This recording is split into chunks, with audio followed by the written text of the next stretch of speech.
Welcome back to Tagata Pasifika. Kia ora nā tātou katoa toa.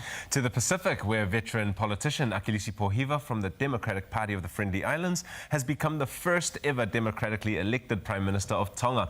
Mr. Pohiva has been pushing for democracy in the kingdom for over 20 years as the leader of the opposition. Now that he's in power, can he turn Tonga's fortunes around? John Pulu has this story.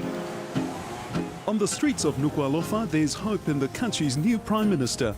Tahania siana ko tarwene ke takai me feinga e faka'eke'eke. Pako fia mau he ilo te mau halere he hoka Akilisi le Palemia Tonga. Fa ampe ke ne hanga o faka'eke'eke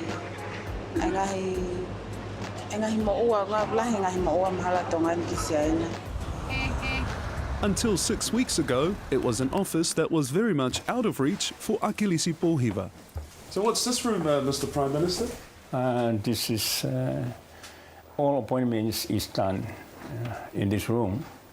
Opposite to me, you can see all the prime ministers from the beginning up to now.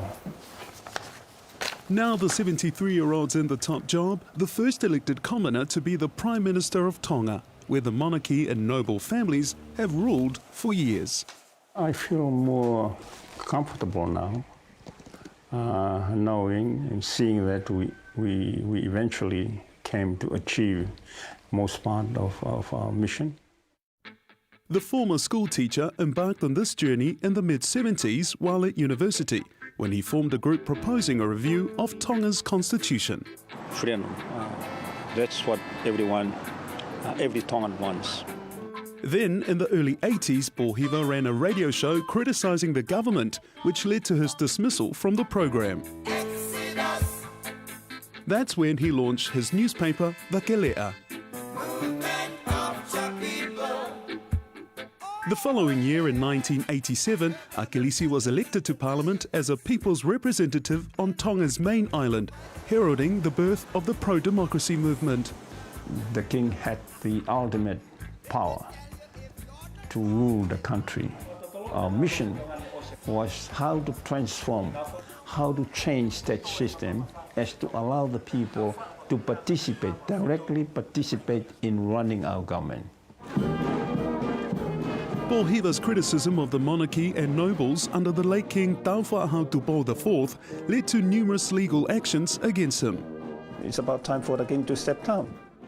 It soon took its toll. He was jailed twice with over 40 court cases against him and his newspaper. His family paid the price. Members of my family were very much affected sometimes, but they understand. They have to also accept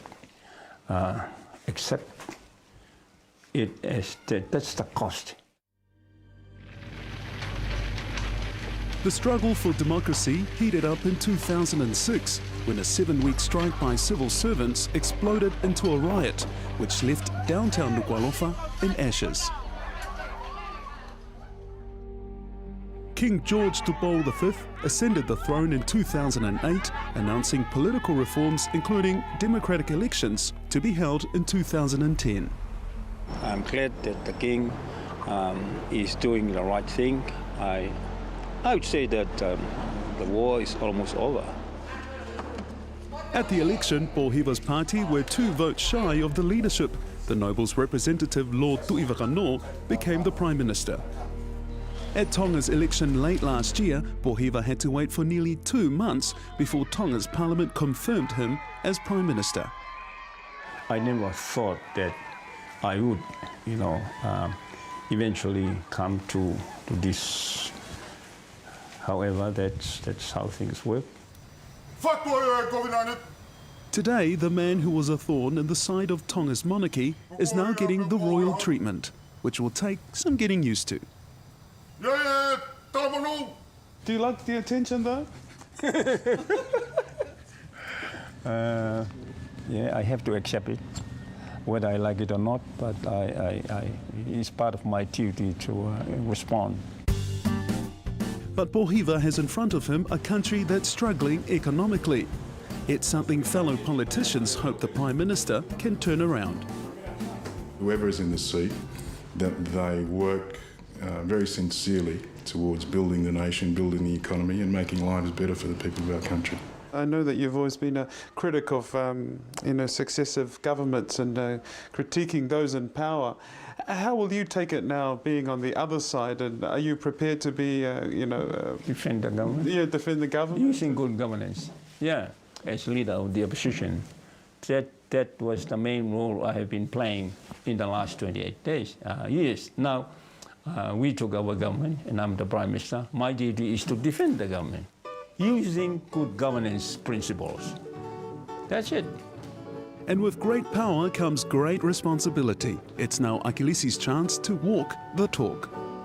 All right, good luck, Akilisi. All right.